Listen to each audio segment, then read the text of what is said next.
How we going? We well? Had a bit of a sleep, up early, working on the bike. Holiday, getting the bike ready for Danny's last ride. And there might be a bit of a twist with that, with the last ride. And that, a bit of a twist. Hope you can hear me well. Got my mic, I've taken the muffle off it. So you should be getting me loud and clear, I reckon. Yeah. Anyway, so what are we going to talk about? What do we want to talk about? Okay. Alright, this is what I want to talk about. I want to talk about this. Okay? I want to talk about happiness. Making yourself happy. You know, you read these statements, we've all clicked on them and all gone, yeah, you know, I'm gonna not give my time to other people. I'm gonna take stock and, you know, and get a grip and all of this shit. Yeah, okay, right. And does it happen? No. All right. I'll break it down to you like this, right? So, when you're dealing with, say, sports, for example, right? Let's say, all right, say, I'll only reflect on what I've done in sports and that. So, bodybuilding, boxing, jiu-jitsu, all of that, right? Okay, right. When it comes to pretty much bodybuilding, right? That's a sport where you can honestly, right? And because I did it, right? And I've seen many other people do it, and there's champions before me and after me that have done it. And yeah, I can put myself in that realm of champions because I won Mr. Victoria, IFBB, right? First comp. Yeah. Now I didn't go to the gym to get big muscles, right? I didn't go to the gym for anything other than to quell the beast. But I wasn't mental. I was with my ex then, and I knew what she was about from the very start. So I knew how it was going to end. It was still shit, but it's a pity for the years we were together. She didn't change or didn't change her tone, you know, and she had a set target, and no one else was invited to it, just her, to her own benefit. And you know, she didn't bend, you know, but getting there though, to get her there, oh, she'd bend. She'd do what she needed to do to make sure that little effort was put in by her, but she was taken there. She was able to obtain it. So, and we had a daughter, and when that went to shit, it didn't really hurt. It didn't hurt. It was disappointing. That it was more of the disappointment was the people that affected around us. Like we had a daughter. She said, why bring something into this world and then not want to patch things up, or not patch things up, even just get to know each other, mate. You know, you give and take, you know. No, you know, and so that's it. But you know, what she did to me was shit and stuff, but it didn't affect me that greatly. I wasn't surprised. More to the point, I wasn't surprised. Okay, so the less you're surprised, the less it hurts. The disappointment's like you still got to go back and have to slog it out and stuff. But it's like, so going into the gym for me was just finding myself and just getting that one anger, just frustration towards it. You know, just finding something that I could really hone into and pull myself out of it, to basically to not, because I'm the type of person where if there's a problem, I constantly need to go back and fix it, you know, until it's fixed. The gym took that concentration away from that, or limited it, and had a lot of my thought into the gym. What am I doing? Diet, training, everything, right? So I didn't have much time to look at that. You understand? Yeah, and that's what you've got to do. Not be. You read these quotes, like I'm not going to give, time to another person again. Blah blah blah. You know what? We all say that. Let me just tell you all this, right? Love. That love. Yeah, love. Not the word. I mean the feeling. Love. Because I don't know if you realise, but love produces a pheromone from us. It does. There's a heart rate, there's a pheromone, there's a mood change. So basically, it's scientifically proven. Yep, this person, there's an attraction towards them, and it's got them. Right? Don't fool yourselves. Okay, you're not going to get away from that grip. What you do though is if you know yourself, you'll be in a better place, and you'll get a different type of love. You won't get, you won't be at your lowest. You'll be right, and you can assess it, right? But when love gets you, right? And the other thing is like, say you're right, say you take these, you listen to you read these quotes, you go, I'm not stopping for anyone. I'm thinking for myself and that.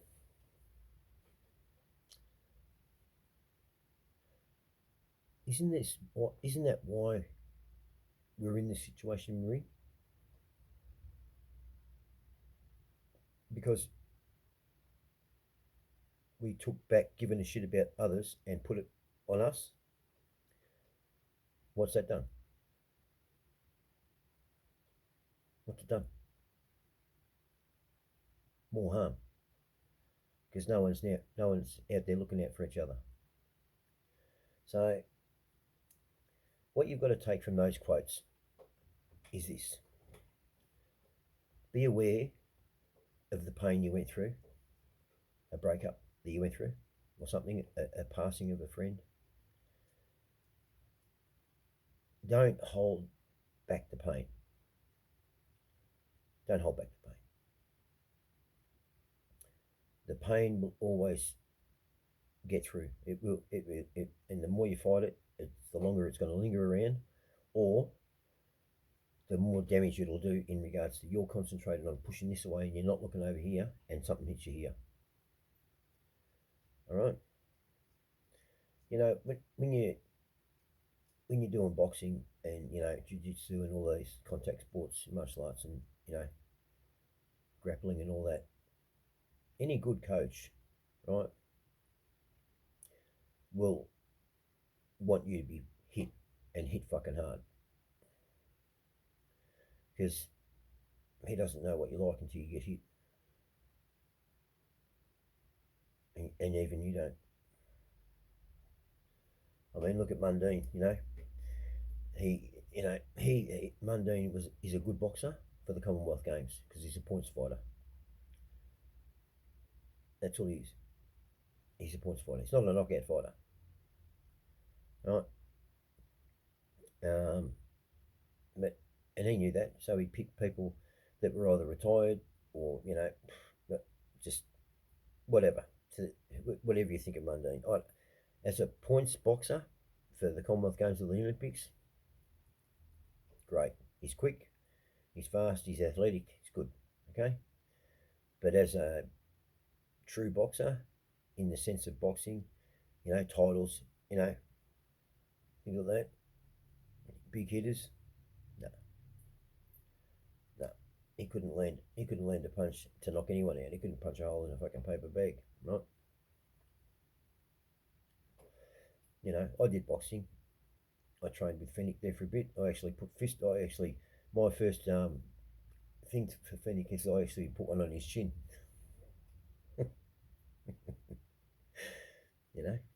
They get around, and but a good trainer, he won't tell you, right?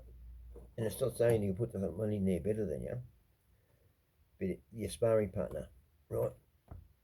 He'll word him up, and he'll go, crack him, see what happens. Because it's the crack. You know, you look at boxing, right? Okay, there's big money in those sports, and there has to be, right, for the MMA and all of that. Okay, you want to know why? At the end of the day, whether you're standing up there and your arms up and you've won, you still landed punches, mate. Their punches have landed on your face. You're hurting too, okay? And you're going to need a lot of that money for corrective surgery, for ailments, move to a warmer climate, whatever be the case. Get your teeth redone, get your, you know, that's why there's big money in it. And that's why those people give it all. And that's why if you're not picked up fairly quickly and into the big time, and this is no joke, right? When it came to Australia back in the mid-90s, and they did it was in Sydney, the cage fighting. I entered into it. You know, a few of us went up. There was a lot of people up there. It was the first time in Australia, and it wasn't regulated. You were walking in there against, you know, a street fighter or a trained boxer or a trained karate bloke. You know, it's different today. There's not rules. You can go in there with any fighting style, but they like it, and they pick the ones who know how to grapple, jiu-jitsu, holds, clinches, and stuff like that. You know, you look at the old videotapes of the cage fighting back then. That you know, just they were bloodthirsty. They were brutal, but they was within the rules, and they can fight like that today, right? But people want to see a bit more technique. You know, not everyone can be that mountain of a man with anvil fists and just punching old, you know. And so the audience gets something out of it. It's not, I won't say it's entertainment. They're able to look at, there's what those MMA fighters do, you can learn, and you can do. You can. You mightn't have the power that they've got, but you can do the same technique, the same moves. You can't do what, you know, anvil fist is. What, 7'2"? You're not 7'2". You don't have long arms. You don't have hands like this. So you're never going to be it. You're only going to pretend it. But what's you know, kind of does and stuff. You can do all that. You mightn't hit as hard as you know. You understand what I'm saying? Any dickhead can get on a motorbike and go fucking fast, right? Any fucking idiot can. It's not fucking hard, all right? It's about how you get there and how you end it, right? And how long you can hold it. Okay? Otherwise, any fucking idiot, anyone can do anything in a straight line. It's not hard. So, when it comes to sports like that, you need guidance, and you look for support to a point, right? There's sports where you'll always have someone in your corner. You need it, right? So, those full-on, you know, motivationals, I'm doing this my way, man. Well, it's not going to work. That type of thought, that type of motivational speech isn't going to work if you're boxing or if you're doing some sort of fighting, or even, you know, in gymnastics, let's say. You know, it's not going to work, because you need to rely on other people for your safety. You know, you look at the gymnasts when they do the pommel, or the girls when they run, and there's a bloke there, person there ready to catch them if they look like, you know, but she'll train, but there's always someone there. You look at a bodybuilder, they go in the gym on their own, they have training partners, they don't have trainers. They don't have trainers, no trainers. Right? Once you get to that caliber, once you're up there, I didn't have a trainer. I walked in the gym solo on my own, and that's how I've always done it. And when I was in the gym, while you're in the gym, people get to know you and they watch you, see your routine, watch what you're doing, and they let them all see. They're all looking. That's when you hook up someone. You might see someone who's training alone too. You want to train together, mate. That's how it goes. And with that too, you've also to remain on your own, even though you're in it. You've got a training partner, right? What I did is my training partner, he was younger than me. He was about 21. I was 30. I was 29. He was 20 kilos, 20 to 25 kilos the difference in weight, less than me, right? Which is good. Good for him, good for me on this basis, right? I know that the weight that I put on the bar, he won't be able to. There's no way known he can grab all of that weight. He'll only be able to grab some of it. So when I'm struggling, for those last couple of reps, he'll only be able to take a percentage of what I'm struggling with. Where if I train with someone the same size as me, they just go, whoop, and unless you both run the same, you're really diligent on each other, Otherwise, this happens. Whoop, there, mate. Whoop, and before you know it, he's taken the whole weight and he's pinned it. You've got nothing out of it then. So, and it was good for him because he knew that any weight he put on the bar, I could grab it. Because I was bigger than him, stronger than him, I could grab it easy. So he could do whatever he wants, and that progressed us both. I watched guys who were the same size of each other, roughly the same size, and they never changed. Their weights never went up. They never went down, but they never went up. They didn't grow, and you could see that's what they both wanted, but it never happened. And you can't tell. How do you tell them that? People don't believe it. They go, mate, come on, fucking horse shit. No, it's not horse shit. It's not horse shit at all. It's fucking real, right? Okay. If you want to be a better boxer in your weight title, you know what you do? Get a sparring partner who's in the weight category above you. That's what you do. Look at Lester Ellis. I trained with him and Keith and all of them. Dean Waters. Look at Lester. Fucking, what was he? Fucking lightweight, featherweight, on stage. Yeah. But he could fucking hit you like a fucking heavyweight. Why was that? He trained with heavyweights. He learned. He could move around. They couldn't get him. There was no fear there either. But again, you got people. Solitary sports. No. Same with motorcycle racing. It's you and the machine, right? Every professional racer I raced, and every professional racer that they do, this happens, right?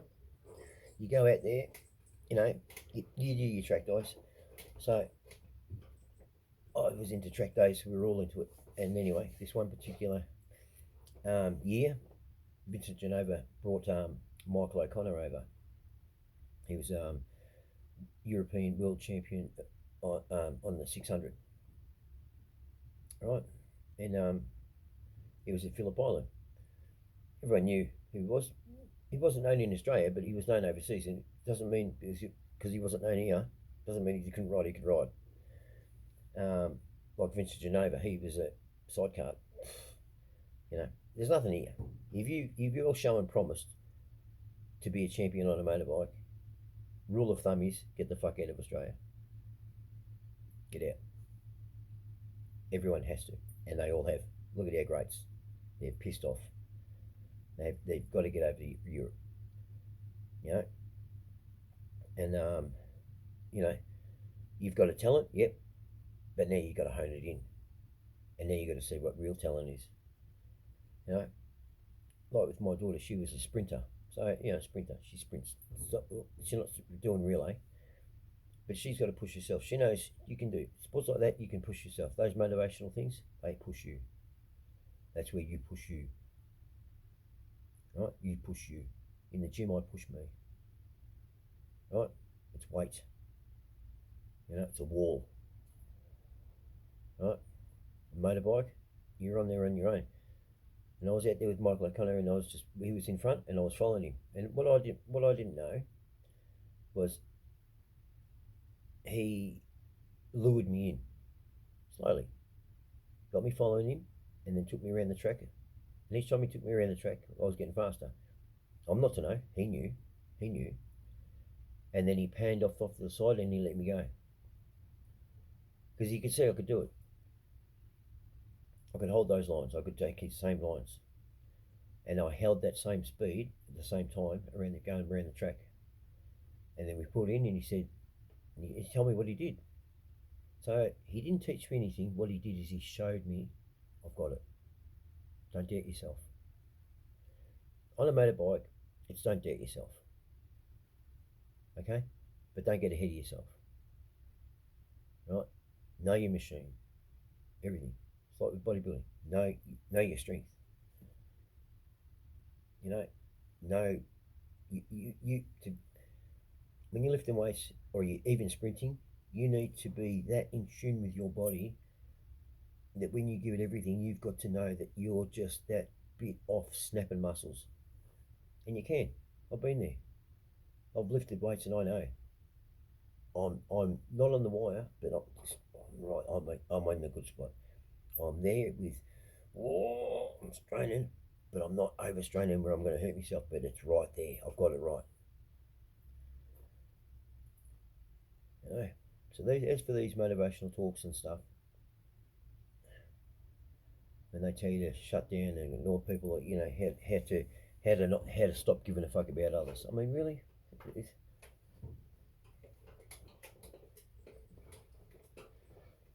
I think we should,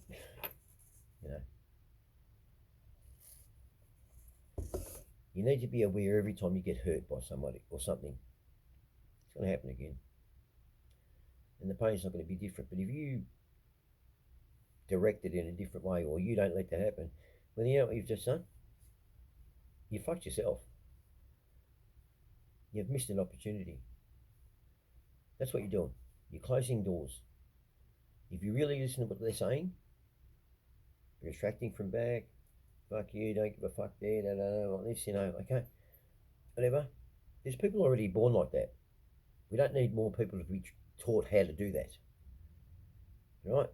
What we need to do is we need to be aware that what we're about to enter into, right, it could hurt. But we've been hurt before, and we understand it, but you look for the signs, and you might make change. I'd rather make change than not be in the way of it. Do you understand what I mean? It's like with wars. I'd rather be involved in the war to say I tried than people who went in the war having a fucking opinion. I should have done this. You went there. What were you doing then? Why didn't you come down and try? Maybe you would have. Maybe there was something you had that could have contributed to a different outcome. That's what we want. I was thinking about it, and I think people need to give 30% away. 30% of you away. We can survive on 70. Survive on 70. Easy. Us as a person, we can survive on probably 30. The rest of it's family. 5% family, 5% for the house, 5% for the car. You're thinking about them. So that's why I say give 30% away. You don't need it. When you've got too much time for yourself, too much thought for yourself, you're not going to fall over anyway because you're not looking out. There's no one around you to say, hey, watch your head. Bonk.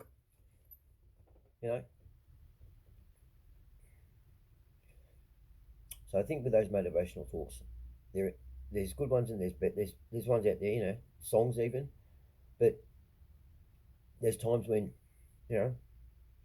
Rocky, he needed to be motivated, the movie, right? when he was jogging. There's parts of boxing when you're on your own, and you got to push. You got to push. And you know what? Your trainer will know when you get there. He'll know if you're pushing while you're jogging. He'll know. And then there's times when the trainer's there. So I don't think it's a good thing that we need to be adopting that. Stop giving a fuck about others. You know, it changes us, and it misses it. If we do that, if we shut down and take other avenues, and we're not being ourselves, we're also not confident. We've lost our confidence because now we're over here. We don't know this. We're learning this, but over there we know that. When we're us, we're confident, right? So pay attention to it. Be aware of yourself.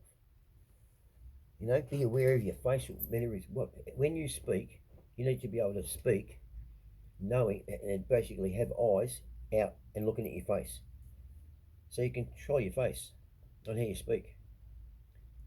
How many people speak and they just like that? They're not controlling their face, and like this, and it's like you're looking at when people like that. Fuck me, you know. Have some fucking self respect for yourself for starters, and also have a bit of common decency in regards to speaking. Watch your face.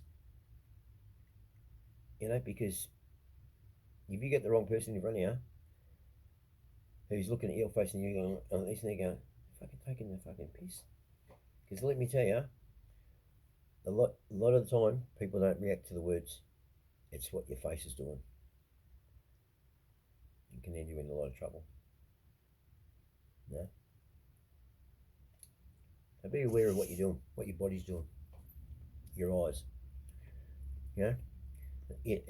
Everyone will relate to this. It's when women, you go, and you're not having a go at them. You just go, you remember, and it's not a go. You're just pointing something out. That if anyone else was to point it out, they say, "Oh, thank you," But as soon as and they go, the breath. We all know that breath there. Oh, fucking hell. That's why they live longer than us, don't they? Because we remind them to breathe. Oh, here we go. Oh, fucking hell. Yeah, fucking breathe. So, yeah, I've been hurt. Danny's been hurt. We've all been hurt.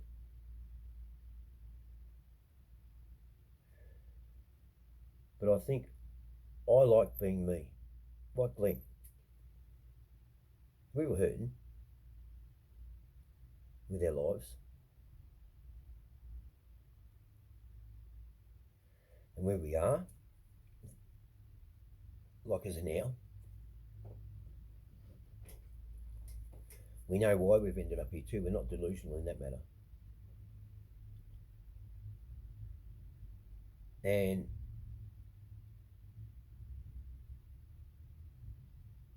I wouldn't change it.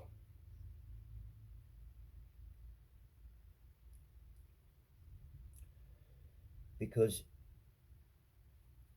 we were helping, obviously, the people that we were trying to help had an ulterior motive and was thinking of themselves and thinking to hurt us, and that's what happened. And that's what's shit. So if we stop looking out for others and you take these motivational speeches or these quotes, I'm not doing that again, I'm thinking about me, okay, some people do. You need to have a bit of me time. You do. You need to have a bit of me time, and you can time it. And you can place it, and it doesn't matter whether you got a big family or not. Animals doesn't matter. There always is, and you can find that time. And you know what's going to happen? People are going to see you've got a time, and they're going to want to interrupt. Don't listen. Don't change it. You've looked at the situation. They're not looking at you. You're looking at the situation to find some time for you each day. They've found their time, and you're not bothering them. You are not bothering them. So tell you this, find a bit of time when you know everyone is completely content and happy, and you're still sort of sitting in there before you do this going, right? I guarantee you take that time there when they're all doing their own thing. They've forgotten about you, your own family, whatever it be. Right? I guarantee you, one of them's going to go, Mum, Dad, honey. Yeah, they will. And just be, fuck off. You never do this at this time. You're always over there doing that. You know what they're doing. You got to have your me time and fight for it. They have. You know they have. They've ignored you. You don't bother them. Oh, okay, sorry. Is this your time? Where's yours? I asked that of someone the other day. I said, do you put time away for yourself? And they went, no. You know, a couple of times a week. A couple of times a week's not enough. It's every day. Right? So, say you give yourself an hour, okay? Right?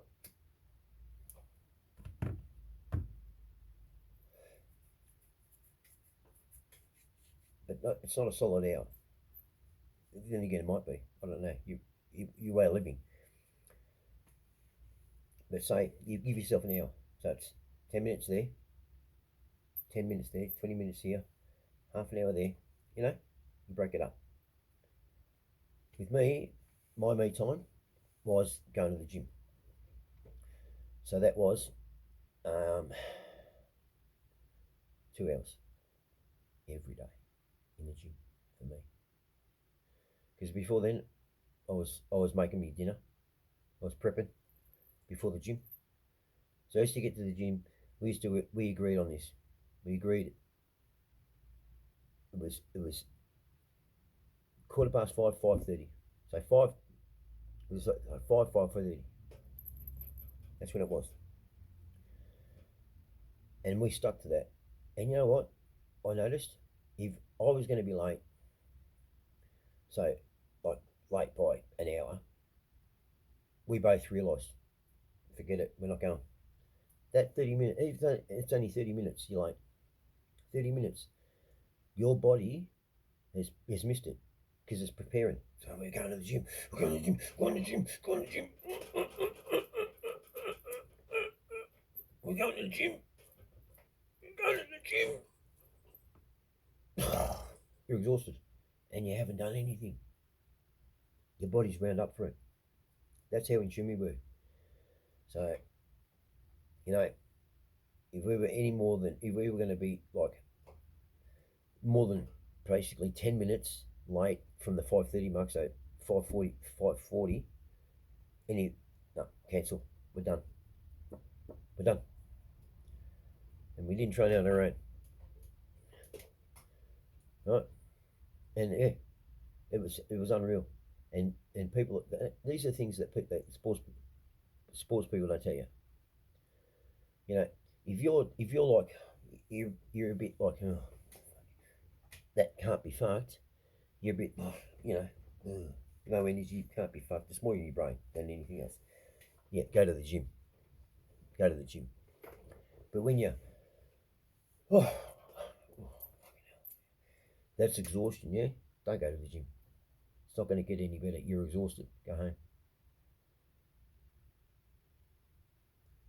You got to listen to your body.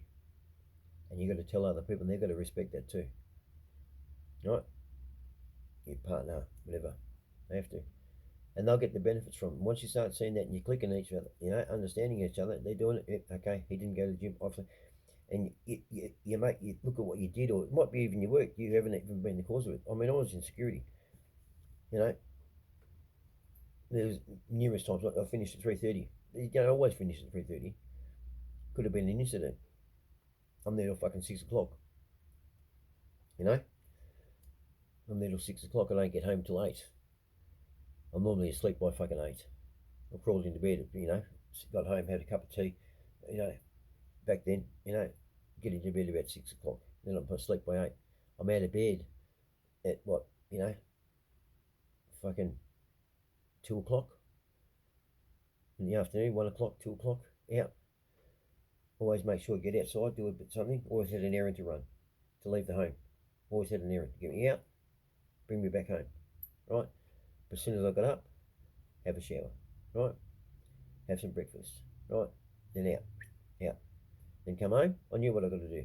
My routine, my day starts then, right? I'm fucking, I'm preparing my dinner, preparing my meals. You got to understand, when you wake up, that's your morning. So that's when you have breakfast. Understand? I work night shift.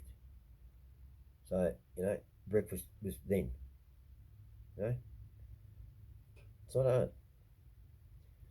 But I think it's better, like Glenn and I am, I like to bring the best out of people, but not tell them they're good. Okay? When people are going, oh, you're this and you're that and you're this and that, they're not wanting their best. They're wanting something from you. They want you to do it. Right? You can do it. Right? Bringing the best out of someone is not a lot. You're not telling them to do really anything. You're just pointing out and you're bringing the best. That's a better feeling. Knowing that you've made someone see themselves and you're bringing the best out of them. Not teaching them they've always had it, but you're bringing it out. Nice. Because there, all you've got out there is everyone else there fighting for that, saying, oh, I'm better, I'm bigger, badder, stronger, I'm better, I'm meaner, I'm tougher.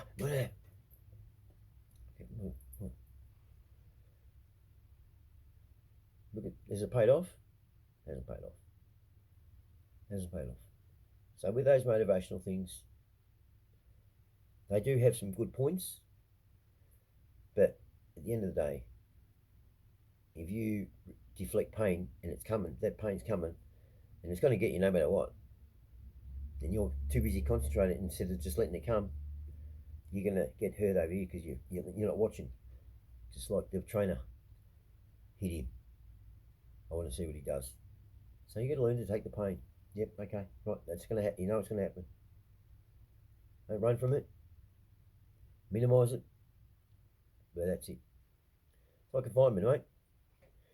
He tackles the fire the best way he knows, but guess what? He still knows it's going to get fucking hot. Okay? And on that note, go get a fucking pie. Give 30% away to someone or out there and bring the best out of people. Don't tell them they're good. Make them see you're bringing it out. That's far better. That's a good person. Because I'll pass it on. And then we're all doing well. All right? Go get a pie.